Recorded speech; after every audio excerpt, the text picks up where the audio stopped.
আসসালামু আলাইকুম সুপ্রিয় দর্শক, যে যেখানে বসে ভিডিও দেখছেন সবাইকে আমার এই নতুন এপিসোড দেখার আমন্ত্রণ। দর্শক, আজকে আমি আপনাদেরকে তৈরি করে দেখাবো চিকেন নাগেটস রেসিপি। এটি তৈরি করা যেমন সহজ আর খেতেও খুবই মজাদার, আর বৃদ্ধ শিশু সবারই কিন্তু পছন্দ, আর বিকেলের নাস্তার জন্য কিন্তু পারফেক্ট একটি রেসিপি। তো দর্শক, চলুন তৈরি করে ফেলে চিকেন নাগেটস রেসিপি। তো চিকেন নাগেটস তৈরি করার জন্য আমি প্রথমে এখানে 3 পিস ব্রেড নিয়ে নিয়েছি বড় সাইজের। এখন ব্রেডের পাশগুলোকে আমি ভালো করে কেটে নিচ্ছি একটি চাকুর সাহায্যে। তবে আমি কিন্তু এই ব্রেডের পাশগুলোকে ফেলে দেব না, এগুলোকে একটু তাওয়ায় মোটামুটি গরম করে এটা দিয়ে কিন্তু আমি ব্রেড ক্রাম করে নেব। আপনারা চাইলে কিন্তু করে নিতে পারেন। আর এখন আমি এই রুটির স্লাইসগুলোকে ছোট ছোট কিউব কিউব করে কেটে নেব ব্লেন্ড করার জন্য। আমি একটি ব্লেন্ডার জগের সাহায্যে আমি এগুলোকে গুঁড়ি করে নেব। তো আমি এই জগের ভিতরে এখন গুঁড়ি করে নিচ্ছি। আপনারা চাইলে কিন্তু শিলপাটায় বেটেও কিন্তু এটাকে গুঁড়ি করে নিতে পারেন। তো আমি এখন এই ব্লেন্ডারে গুঁড়ি করে নিচ্ছি। তো দর্শক, আমার এটা গুঁড়ি করা হয়ে গেছে, দেখতে পাচ্ছেন। আমি এখন একটি প্লেটে এই সমস্ত গুঁড়িগুলোকে তুলে নিচ্ছি। আর এখন আমি তৈরি করে নেব মাংস। এখানে আমি একটি মুরগির 2 পিস বুকের মাংস নিয়ে নিয়েছি। এখন আমি এটাকে ছোট ছোট টুকরো করে কেটে নেব। আমি একটি চাকুর সাহায্য করে নিয়েছি, আপনাদের যেভাবে সুবিধে হয় বটি দিয়ে চাকু দিয়ে সেভাবেই করে নেবেন। এগুলো ছোট ছোট কিউব করে কেটেছি, যেহেতু আমি ব্লেন্ডারের সাহায্যে আমি কিমা করে নেব, সেজন্য সুবিধা হয় ব্লেন্ড করার সময়, কারণ এখানে আমি কোনো পানি তো ব্যবহার করব না। তো দর্শক, এটাকে আমি একটু মিক্সিতে ঘুরিয়ে নিয়ে আসি। তো দেখুন, আমার এটা কিন্তু কিমা করা হয়ে গেছে। আর এটা কিন্তু একেবারে যে মিহি করে কিমা করতে হবে এমন কিন্তু কোনো কথা নেই। আর এই বাটিতেই আমি সমস্ত কিছু উপকরণগুলো মিশিয়ে নেব, সেজন্য আমি একটি বাটির ভিতরে কিমাগুলো নিয়ে নিলাম। আর এখন এর সাথে কিছু শুকনো উপকরণ মিশিয়ে নিচ্ছে, মশলা। তো প্রথমে আমি নিয়ে নিচ্ছি 1/2 চা চামচ মরিচ গুঁড়ো, হলুদ গুঁড়ো ও ভাজা মশলার গুঁড়ো। এখানে দিয়েছি স্বাদ মতো লবণ ও দিয়ে দিচ্ছি ডার্ক সয়া সস 1 চা চামচ। আরও দিয়ে দেবো এখানে আদা বাটা 1/2 চা চামচ, রসুন বাটা 1/2 চা চামচ। এখন আমি এই উপকরণগুলোকে ভালো করে মিশিয়ে নিচ্ছি হাতের সাহায্যে। আর এখানে দিয়ে দিচ্ছি আরও একটু চিনি।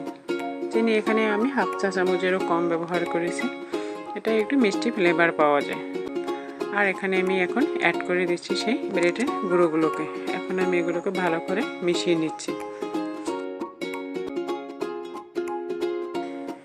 আর এখন এর সাথে অ্যাড করে দিলাম 2 চা চামচ সাদা তেল। আপনারা এখানে চাইলে কিন্তু ঘিও অ্যাড করতে পারেন। তো এখন আমি এটাকে আরও কতক্ষণ ভালো করে ম্যাশ করে নেব। তো আমার এটা দেখুন মাখা কিন্তু হয়ে গেছে। এখন এটা দিয়েই আমি কিন্তু নাগেটস তৈরি করতে পারি।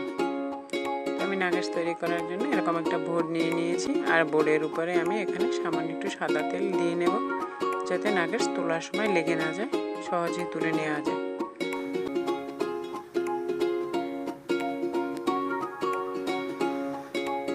এখন আমি এটাকে হাতের সাহায্যে চেপে চেপে এটাকে আমি শেপে এনে নেব। আপনারা আপনাদের পছন্দ মতো যে কোনো শেপে আনতে পারেন। আর আমি এখন এটাকে চাকু দিয়ে কেটে নিচ্ছি। এখানে আমি এগুলোকে কিউব কিউব করে কেটে নেব স্কোয়ার সাইজ। আপনারা আপনাদের পছন্দ মতো যে কোনো সাইজে যে কোনোভাবে কিন্তু কেটে নিতে পারেন। আর সাধারণত নাগেটস কিন্তু এই যে স্কোয়ার শেপেরই কিন্তু দেখতে পাওয়া যায়, বিশেষ করে হোটেলগুলোতে। তো আমি এই চাকুর মাথা দিয়ে দেখুন তুলে নিচ্ছি। আর সাইডে যেটুকু এবড়ো থেবড়ো থাকে ওটাকে কিন্তু হাত দিয়ে চেপে নিলে কিন্তু আপনি আপনার পছন্দ মতো শেপে নিয়ে আসতে পারবেন। তো আমি এইভাবে সমস্ত নাগেটসগুলোকেই তুলে নেব। তো আমার দেখুন সমস্ত নাগেটসগুলো কিন্তু তুলে নেওয়া হয়ে গেছে। এখন আমি এগুলোকে কোট করে নেব। আর কোট করে নেওয়ার জন্য আমি এখানে একটি ডিম নিয়ে নিয়েছি। আর ডিমের সাথে আমি অ্যাড করে দিচ্ছি 2 টেবিল চামচের মতো দুধ। আর দিয়ে দিচ্ছি এর ভিতরে একটু সাদা গোলমরিচের গুঁড়ো। এখন আমি এটাকে ভালো করে মিশিয়ে নেব একটি কাঁটা চামচের সাহায্যে। ভালো করে মিশিয়ে নিতে হবে যেন সাদা দলা দলাগুলো না থাকে। আর এর ভিতরে আমি স্বাদের ব্যালেন্সের জন্য দিয়ে দিলাম সামান্য একটু লবণ। এখন এটাকে আমি আরও কতক্ষণ মিক্স করে নেব। তো আমার এটা মিক্স করা হয়ে গেছে। এখন আমি এর ভিতরে নাগেটসগুলোকে কোট করে নেব।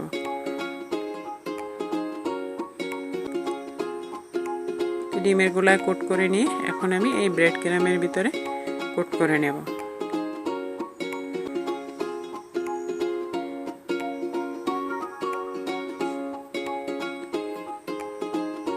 দেখুন এভাবে উল্টে পাল্টে ভালো করে কোট করে নিয়েছি। তা আমি একবার কোট করেছি, আপনারা চাইলে কিন্তু ডাবল কোটও করতে পারেন।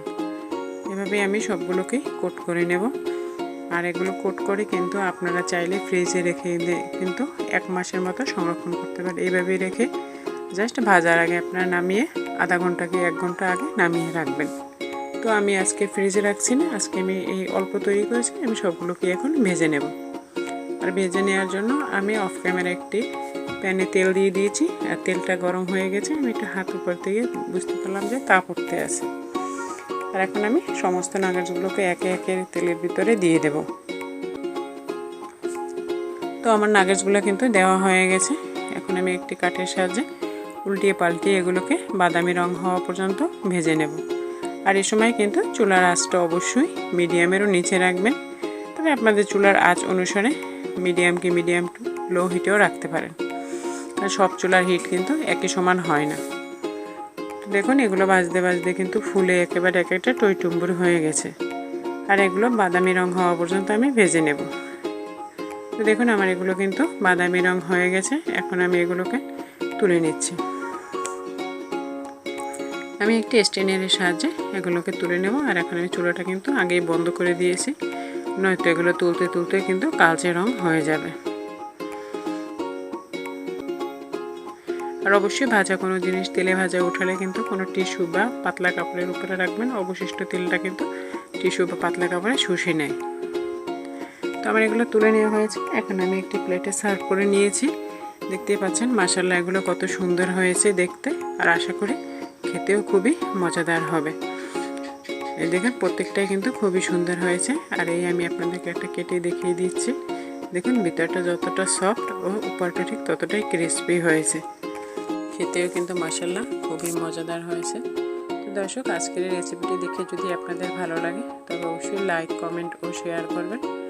আর নতুন ভিডিও পেতে আমার চ্যানেলটিকে অবশ্যই সাবস্ক্রাইব করবেন। আপনাদের একটি সাবস্ক্রাইবই আমাকে এগিয়ে নিয়ে যেতে পারে। আজ এই পর্যন্তই, দেখা হবে নতুন ভিডিওতে। আল্লাহ হাফেজ।